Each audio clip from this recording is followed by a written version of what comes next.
Bueno, le damos gracias a Dios por una vez más poder estar emitiendo uno de los videos, uno de estos mensajes de edificación, pues para cada persona que se conecta con nosotros, que quiere recibir un mensaje de parte de Dios y pues eh, aprovechando ese tiempo que se predica o que se enseña acerca de la cruz de Cristo, acerca de su crucifixión, la mayoría del mundo cristiano pues celebra este momento en el cual el Señor Jesucristo vino a esta tierra, fue crucificado, muerto, sepultado, pero que no se quedó allí, resucitó al tercer día.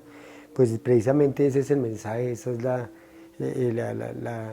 oportunidad que tengo hoy para enseñar a cada una de las personas que tal vez no han entendido o que de pronto lo ven como una religión o simplemente como un tema ahí que pasa por encima, pero ese es el momento de aprovechar de hablarle a las personas para que vengan a entender realmente cuál fue el mensaje de la cruz y cuál fue el mensaje por el cual el Señor Jesucristo tuvo que venir a esta tierra y morir como cualquiera de nosotros siendo Dios.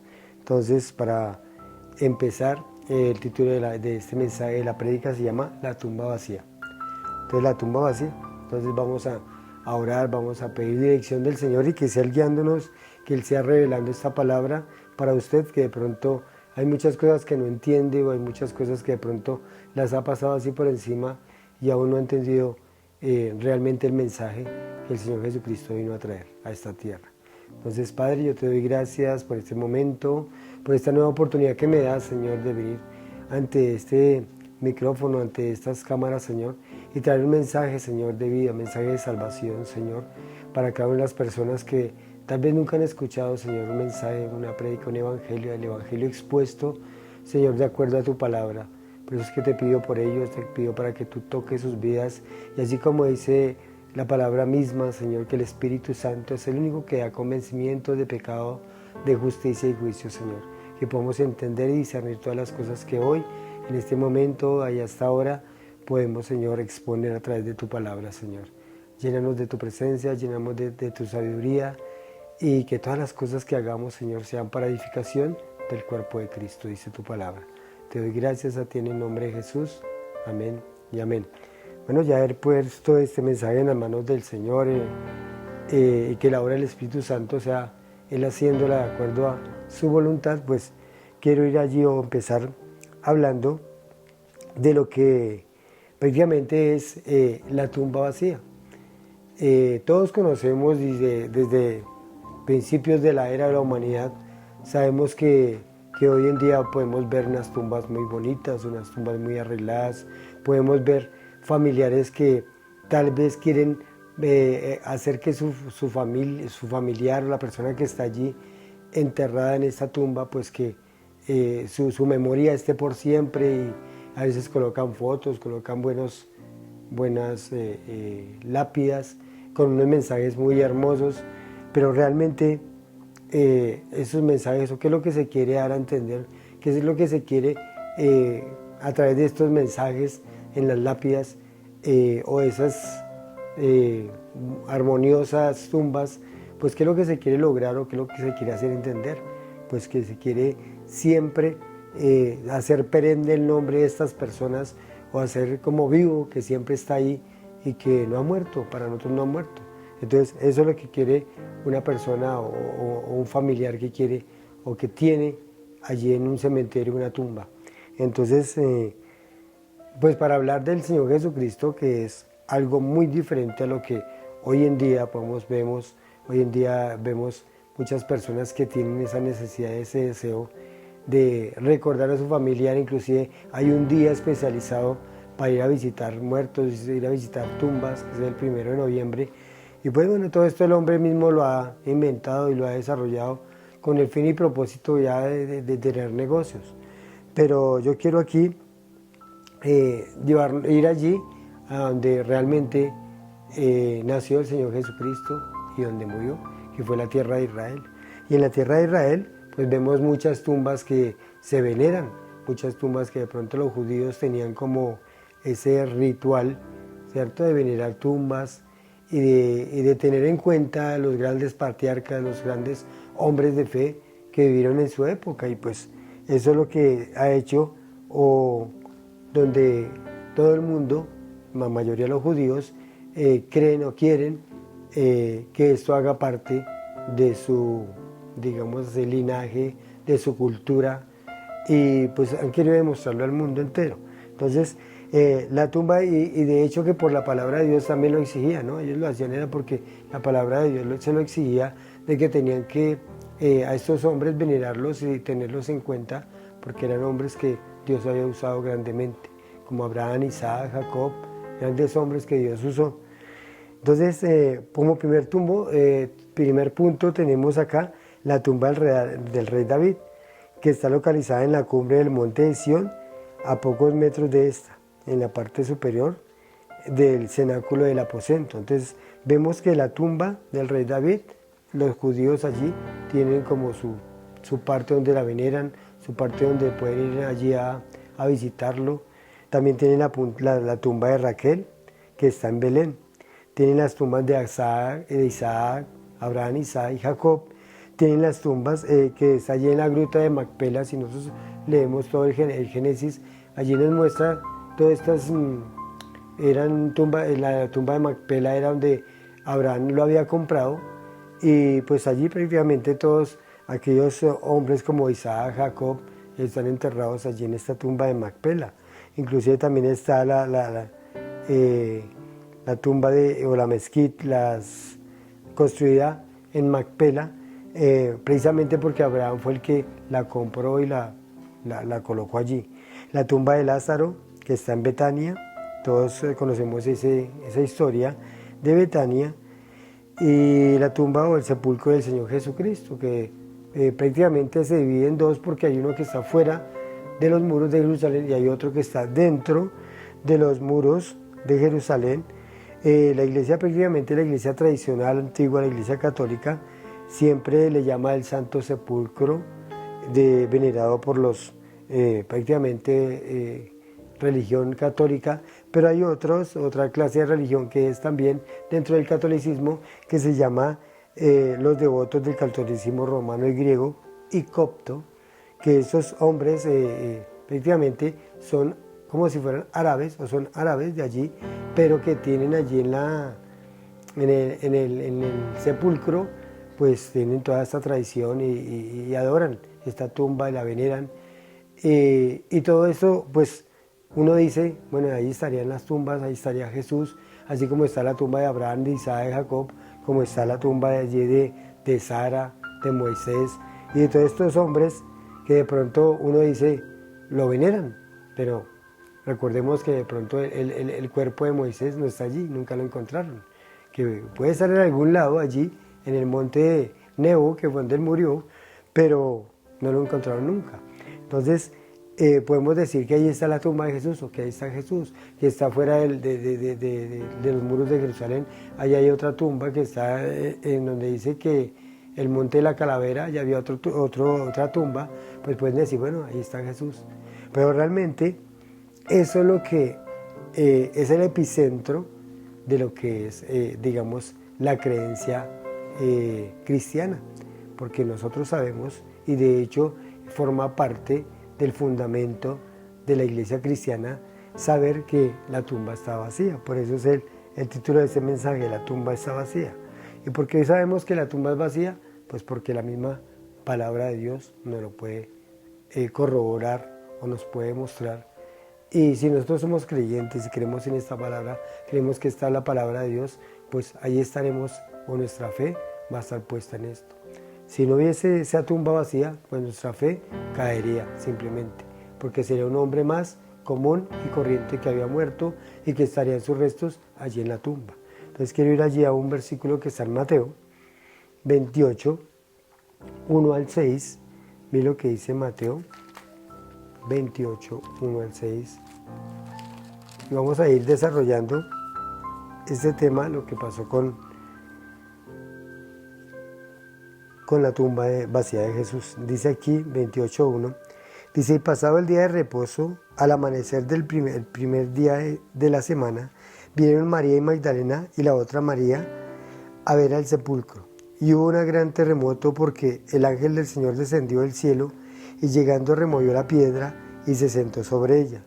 Y su aspecto era como de un relámpago y su vestido era blanco como la nieve. Y de miedo de los guardias temblaron y se quedaron como muertos. Mas el ángel respondiendo dijo a las mujeres: no temáis vosotras, porque yo sé que buscáis a Jesús, el que fue crucificado. No está aquí, pues ha resucitado, como dijo. Venid, ved el lugar donde han puesto al Señor.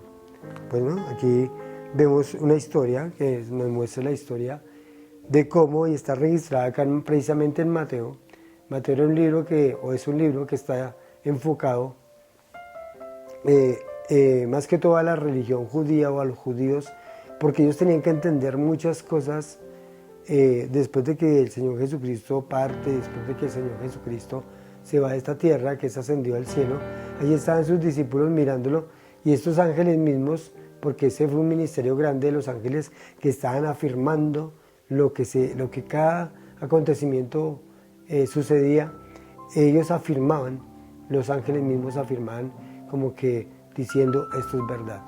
Entonces allí cuando ven ese ángel, aquí dice que María Magdalena y la otra María fueron a ver al sepulcro en el primer día de la semana, que eso fue el día domingo, porque para los judíos el día sábado es el día de reposo, el día domingo era el primer día de la semana y de hecho es el primer día de semana para todos nosotros. De allí uno ve un almanaque y pues aunque hay algunos que colocan como primer día de semana el sábado, ¿no? Pero realmente el domingo es el primer día de la semana y el día sábado es el día séptimo del día de la semana. Y así como estos ángeles anunciaron cuando partió el Señor Jesucristo, dijeron que así como lo habían visto ir, y así mismo iba a retornar, que iba a volver. Y aquí el Señor siempre ha tenido este ministerio, los ángeles siempre ha apoyado o ha afirmado a través de los ángeles todo esto. Por eso es que se presenta este ángel aquí, ¿cierto? Y dice que hubo un terremoto y que el ángel del Señor, porque había descendido y había movido o removido la piedra del sepulcro. Entonces, él mismo les dice a María y a Magdalena, le dice, no está aquí, ha resucitado, como dijo. Entonces, el Señor ya lo había anunciado. Y les dice, vengan y miren, o vengan a mirar el lugar donde le habían puesto, donde había sido puesto. Y dice aquí más adelante en el relato, pues para como reducir o como para ir poniendo en contexto toda la palabra, pues allí los que fueron y miraron ese sepulcro veían las envolturas, porque los judíos tenían como rito embalsamarlos y colocarle muchos vendajes, pues vieron los vendajes prácticamente puestos ahí, como si el cuerpo hubiera salido de allí, y entonces se asombraron y fueron y vieron, o le hablaron a estos otros discípulos, porque tenemos que tener el relato de los 4 evangelios, que fue lo que realmente pasó y lo que sucedió.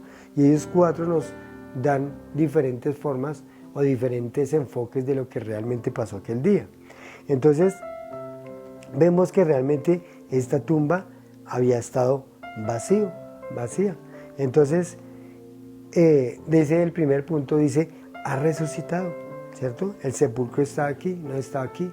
Entonces, hoy podemos ver grandes filosofías, grandes hombres, podemos ver al ateo que busca como una disculpa, busca como una negación de que no hay un Dios.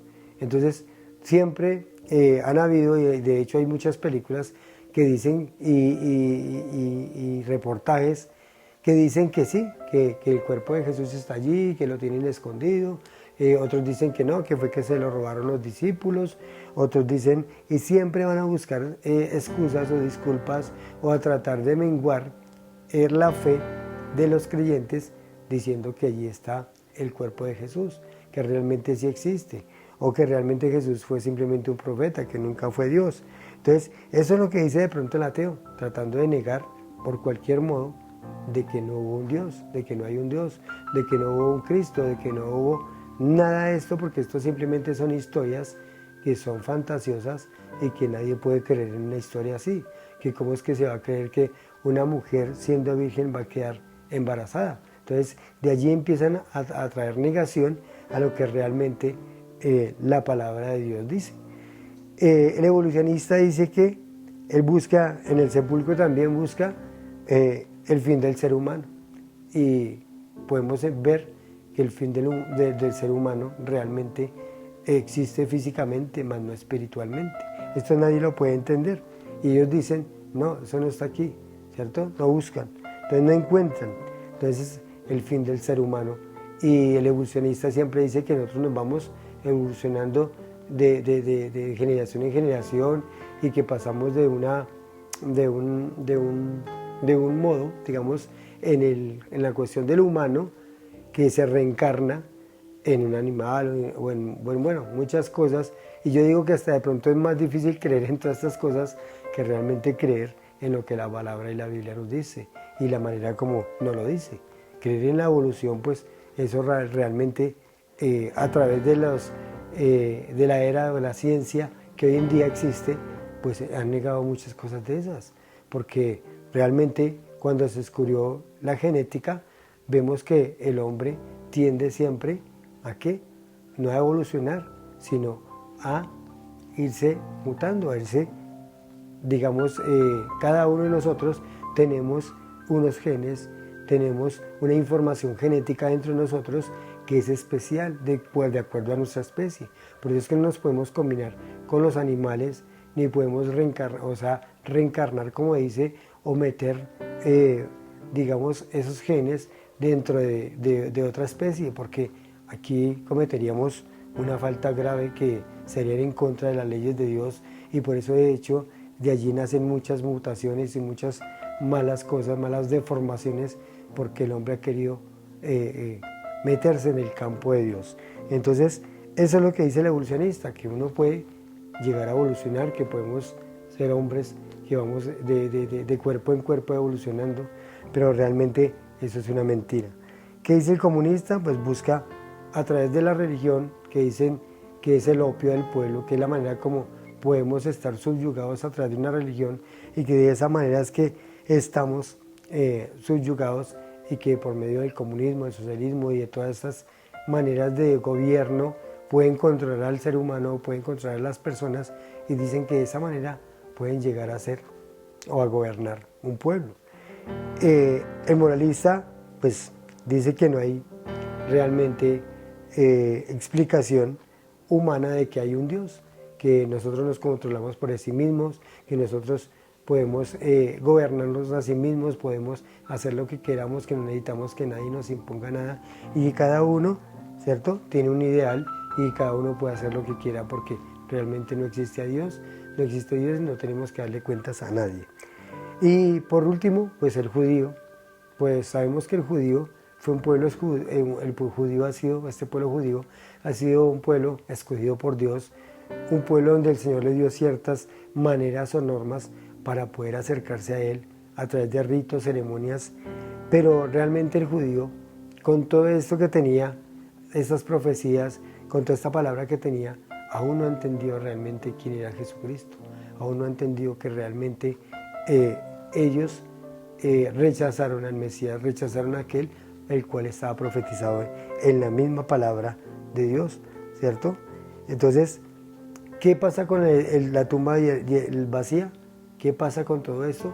Pues que ha derribado todos estos argumentos, tanto del ateo, del comunista, tanto del evolucionista, tanto de aquel religioso como la religión judía, o tanto aquí también de los que se dicen ser creyentes, pero que realmente van en un sectarismo, van enfocados a lo que realmente no es, y piensan que Cristo es una religión, y lo han hecho religión, y lo han hecho que somos un grupo especial, que somos un grupo realmente escogido, y que si cumplimos ciertas normas, o hacemos ciertos ritos, o hacemos ciertas obras, pues podemos ganarnos el favor de Dios, o podemos vivir nosotros mismos actuando, nosotros mismos desarrollándonos como hombres que pueden llegar un día a ser mejores, a mejorarnos de acuerdo a nuestro pecado, que podemos evolucionar en nuestro pecado, y de ahí es donde nacen las sectas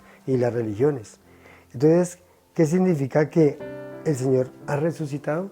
Pues allí es donde quiero ver la palabra, allí está en Juan 10:17.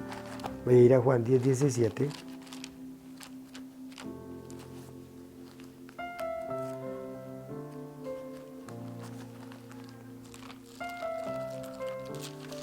Juan 10:17, miremos lo que nos dice en la palabra de Dios. Dice, por eso me ama el Padre, porque yo pongo mi vida para volverla a tomar. Nadie me la quita, sino que yo de mí mismo la pongo. Tengo poder para ponerla y tengo poder para volverla a tomar. Este mandamiento recibí de mi Padre.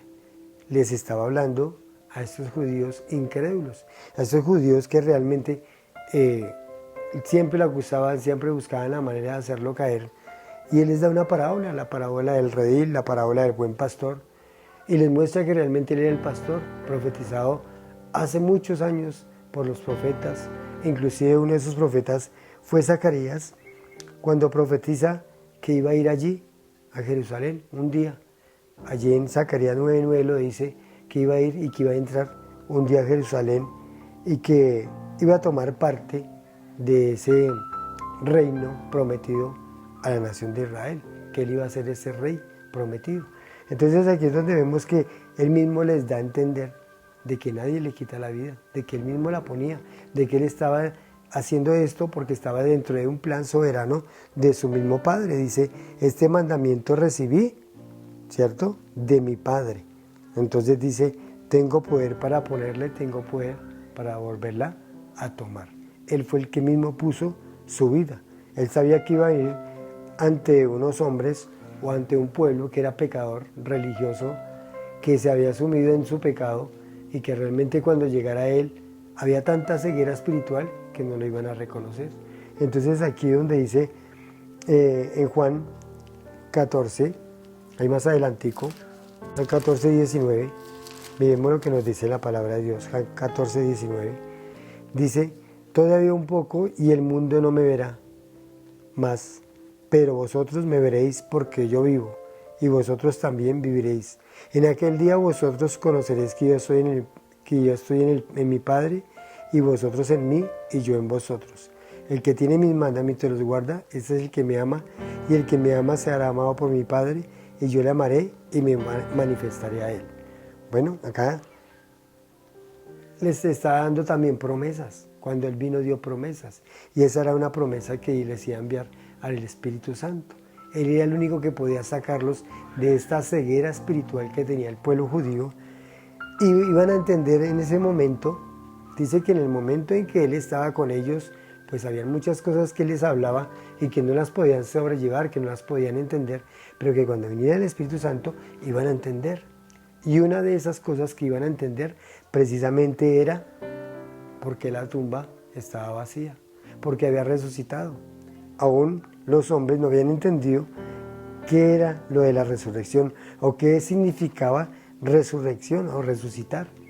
Y de acuerdo al diccionario bíblico, resucitar es no volver a morir. Resucitar es prácticamente ver cómo su alma nunca muere, ¿cierto? Su cuerpo tampoco nunca va a morir. Entonces, eso fue lo que hizo el Señor Jesucristo. Resucitó de entre los muertos. Su vida la entregó, siendo el autor de la vida. Siendo el mismo Dios, entregó su vida, pero nunca murió. Y eso lo podemos ver allí en Hechos, en una predicación que estaba haciendo, un mensaje que estaba llevando el apóstol Pedro.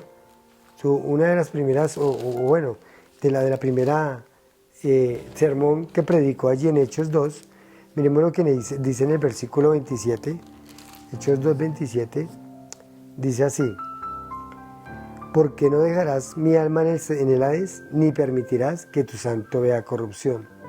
Me hiciste conocer los caminos de la vida y me llenaste de gozo con tu presencia. Esto fue lo que estaba citando, lo que había dicho el rey David, ¿cierto?, en un salmo, y estaba prácticamente en este Salmo 16:8, estaba hablando el rey David, y estaba diciendo así, estaba diciendo, porque no dejarás mi alma en el Hades, ni permitirás que tu santo vea corrupción. Pero entonces uno dice, bueno, ¿el rey David estaba hablando de sí mismo o estaba hablando de alguien?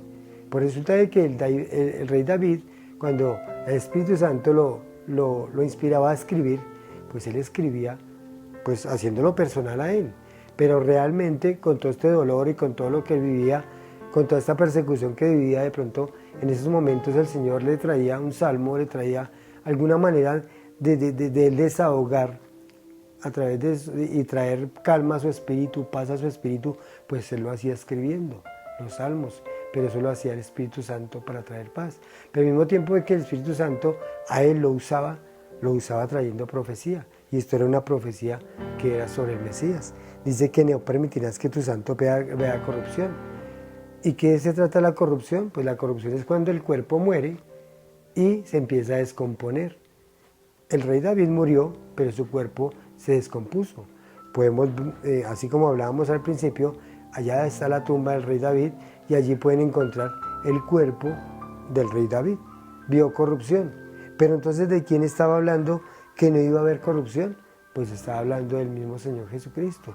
Él era el santo que no iba a haber corrupción. Y lo podemos corroborar aquí en el 27, en Hechos 31. Mira lo que dice: viéndolo antes, habló de la resurrección de Cristo, que su alma no fue dejada en el Hades, ni su carne vio corrupción. Y en el 37, miremos lo que dice: al oír esto se compungieron de corazón y dijeron a Pedro y a los otros apóstoles, varones hermanos, ¿qué haremos?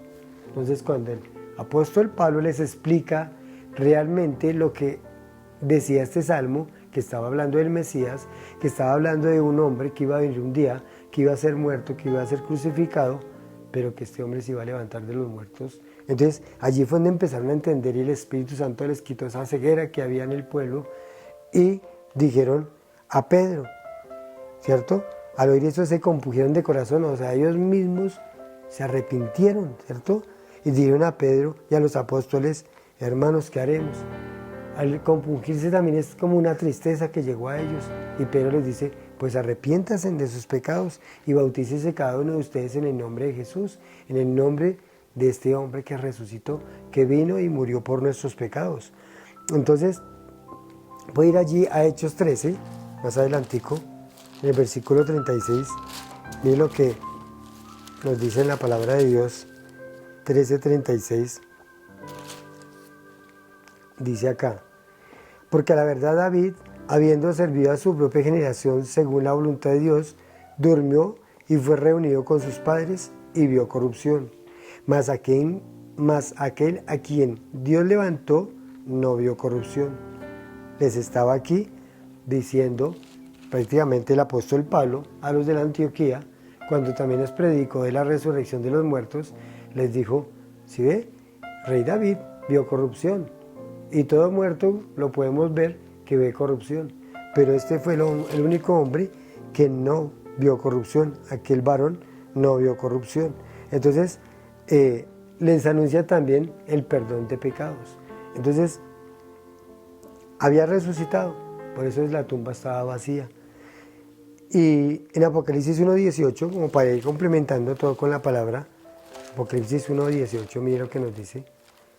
El mismo Señor Jesucristo le está hablando, le está dando la revelación al apóstol Juan y le dice de esa manera. 1:18 dice acá. Bueno, voy a leerlo desde el 17.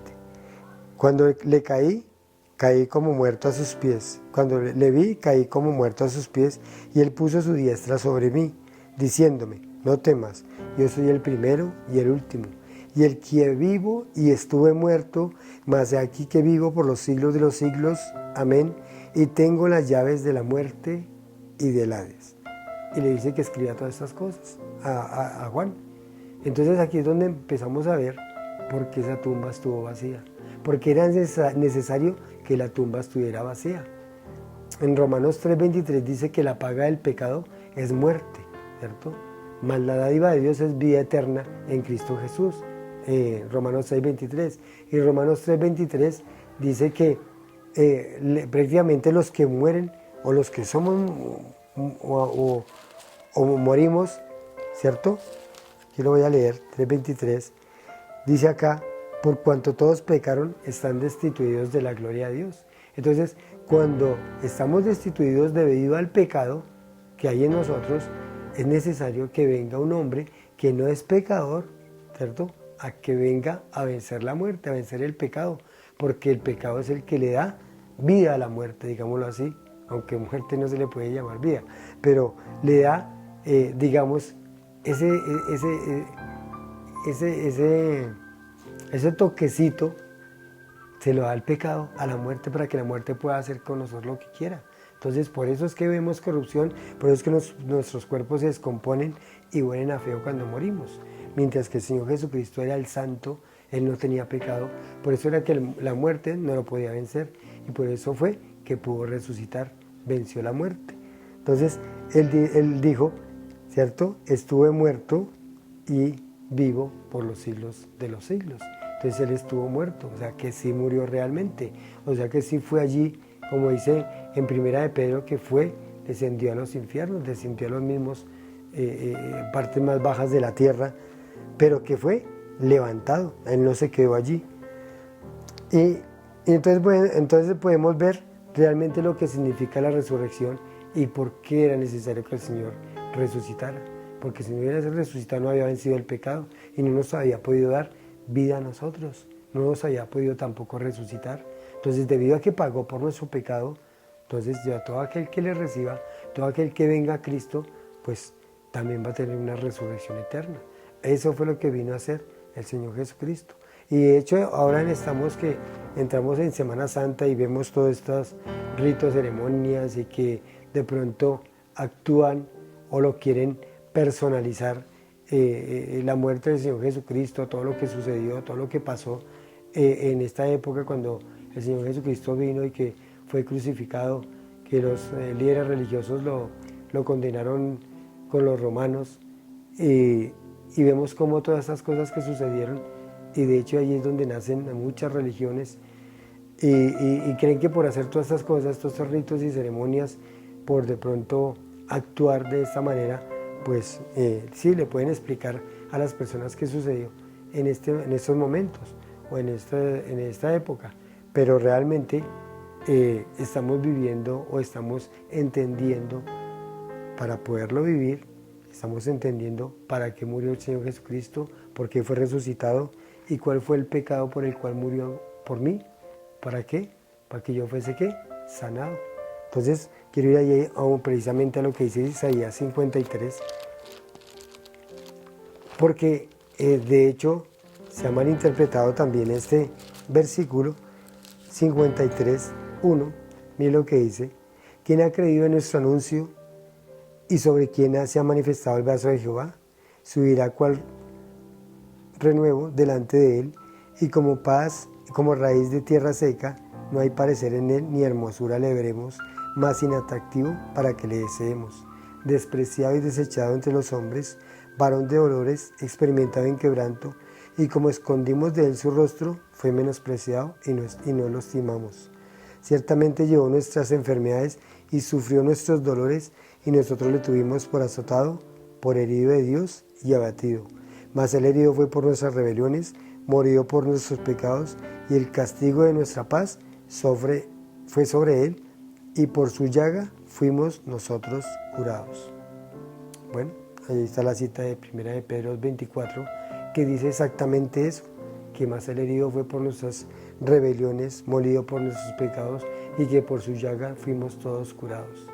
Y muchas veces se interpreta este versículo de que somos curados, o de que si tenemos una enfermedad y si la declaramos y que declaramos esta palabra, pues vamos a ser curados.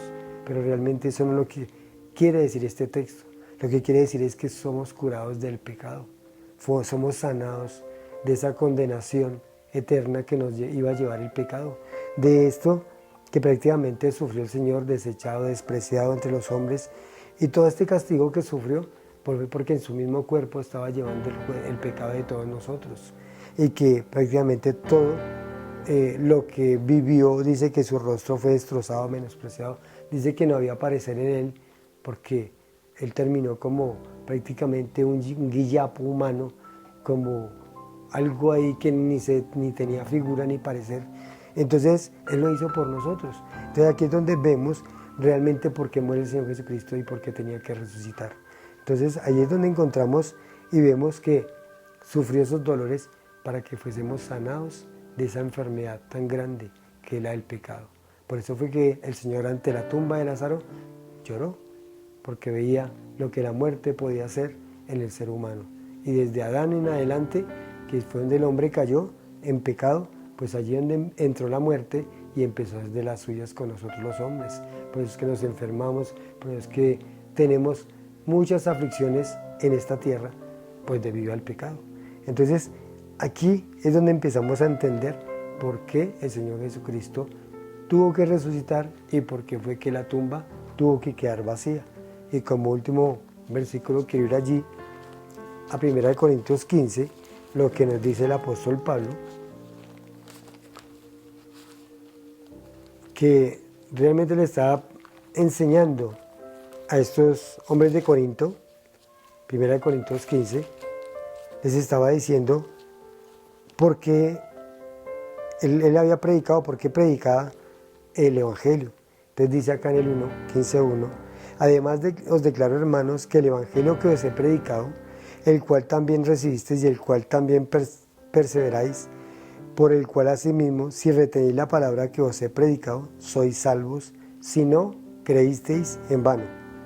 Porque primeramente os he enseñado lo que el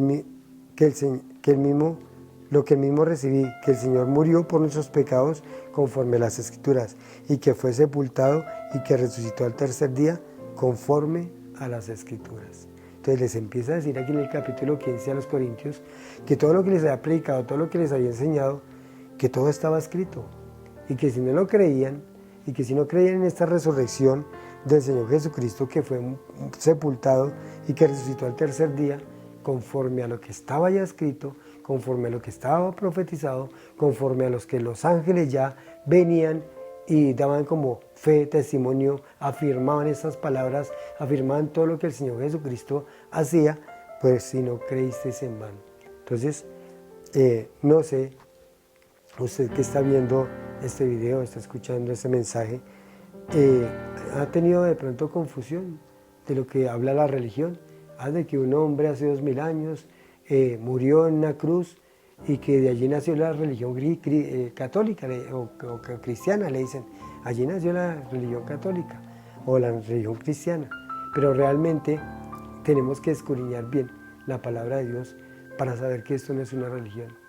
Eso simplemente fue una obra o un plan soberano de Dios que vino a traer a la humanidad, porque la humanidad estaba perdida en sus pecados, en sus delitos. Porque cuando el Señor coloca allí en el Edén a Adán y Eva, ellos eran santos, eran hombres sin pecado, eran hombres que realmente nunca habían conocido el pecado, pero que el Señor les dio una advertencia: al día que desobedezcan, pues ese día van a morir, la muerte va a entrar a ustedes y prácticamente va a venir todo lo que, la destrucción sobre esta tierra, va a venir todo lo que estamos viviendo hoy en día, que es destrucción por todo lado, que la humanidad va de mal en peor, tanto moral, espiritual, éticamente el mundo está destruido y nos estamos destruyendo, pero vamos a llegar a un fin. Pero el Señor Jesucristo vino realmente porque sabía lo que iba a ocurrir con cada uno de nosotros. Él nos iba a sacar de esta muerte espiritual, muerte física, que realmente es porque somos pecadores. Entonces Él tuvo que resucitar, esa tumba tuvo que ser vacía, porque si no creemos, entonces creímos en vano. Entonces, la invitación es para usted que está escuchando este mensaje, que realmente ve a través de la palabra todo esto que ha sucedido, que no es una religión, realmente es una verdad. Somos pecadores, usted es pecador, yo soy pecador, pero que un día tuve que acercarme a Dios para que pusiera paz en mi corazón, para que me sellara con el poder de su Santo Espíritu y para que pudiera perdonar mis pecados. Y cuando Él perdona mis pecados, me absuelve de toda culpabilidad, me hace justo ante el Padre, y yo, a través de esa sangre preciosa que derramó en la cruz, puedo ser perdonado. Si usted no recibe a Cristo, si no es perdonado, si no pide perdonar a Dios por su pecado, si no reconoce y se arrepiente de que le ha fallado, pues no va a poder ver una vida eterna, va a morir eternamente, como lo dice la palabra de Dios. Entonces, la invitación mía es para que hoy usted haga una oración allí donde está hágala con sus propias palabras, no pueden ser las mismas palabras que yo digo, pero sí arrepintiéndose de su pecado, reconociendo que este sacrificio de la cruz, que todo lo que nos cuenta la palabra de Dios, que todo a través de los años, de los siglos, que se ha venido predicando este mensaje del Evangelio, pues es para cada una de las personas que quieran verdaderamente recibir y arrepentirse de su pecado. Entonces yo le invito a usted que haga una simplemente oración, arrepintiéndose de su pecado y permitiéndole a Dios que venga a su vida, que entre a morar en su vida a través del Espíritu Santo. Entonces dígale de esta manera: amado Dios, yo te doy gracias por este momento, gracias Señor, porque a través de esta palabra, de este mensaje, puedo entender, Señor, realmente que tú eres Dios, que tú enviaste a tu Hijo Jesucristo a morir en la cruz del Calvario por mí. Sé que soy un pecador, sé que hago las cosas mal delante de ti, por eso es que vengo a ti arrepentido. Quiero cambiar mi vida, quiero que cambies mi vida, quiero que vengas a morar en mi vida. Por eso es que me arrepiento, te recibo como mi Señor y mi Salvador personal. Y séllame con el poder de tu Santo Espíritu para poderte servir para siempre. Gracias, Señor, por morir por mí en la cruz del Calvario. En el nombre de Jesús, amén. Si usted dijo esta oración, se arrepintió y quiso o quiere un cambio realmente, pues el Espíritu Santo va a venir a su vida y va a hacer que su vida cambie de ahora en adelante, radicalmente, que dé una vuelta de 180 grados y empiece a mirar realmente por la fe a Cristo Jesús y que su vida pueda tener vida eterna de ahora en adelante, porque Él la puso por nosotros. Entonces, ya para terminar, pues darle gracias a Dios por este mensaje, por esta oportunidad que me dio de traer mensaje a su vida y porque usted tomó una decisión, que ojalá la haya tomado y que se haya arrepentido de su pecado. Entonces, Padre, yo te doy gracias por todas las cosas, Señor, que nos permite, Señor, a través de este ministerio traer un mensaje, una palabra de vida y de esperanza, Señor. Sabemos que hoy el mundo, Señor, celebra y hace muchos actos religiosos pensando purificar su espíritu o su alma, Señor. Pero sabemos que la única manera que podemos purificar nuestra alma, nuestro espíritu, todo nuestro ser, es creyendo en ti, poniendo la fe en el autor y consumador de la fe, en aquel que hizo posible que a través de su sangre fuésemos perdonados por el Padre y que hoy podamos retornar allí al reino de los cielos perdonados y justificados de todo pecado. Gracias a esa sangre preciosa que fue derramada, sangre inocente que se derramó por nosotros los culpables. Yo te doy gracias por cada una de las personas que escucharon y vieron este mensaje. Ayúdala, Señor, a entender tus propósitos, tu plan soberano, y que a pesar de las pruebas, de las necesidades y de todo lo que vivimos en esta tierra de pecado, Señor, podamos tener la fe viva y puesta en ti, para que podamos recibir cada bendición que viene de ti, cada bendición espiritual, sentimental, física, material, mientras que vienes nuevamente por nosotros, a recogernos y a llevarnos a estar para siempre contigo, Señor. Yo te doy gracias a ti, amado Dios, en el nombre de Jesús. Amén. Amén.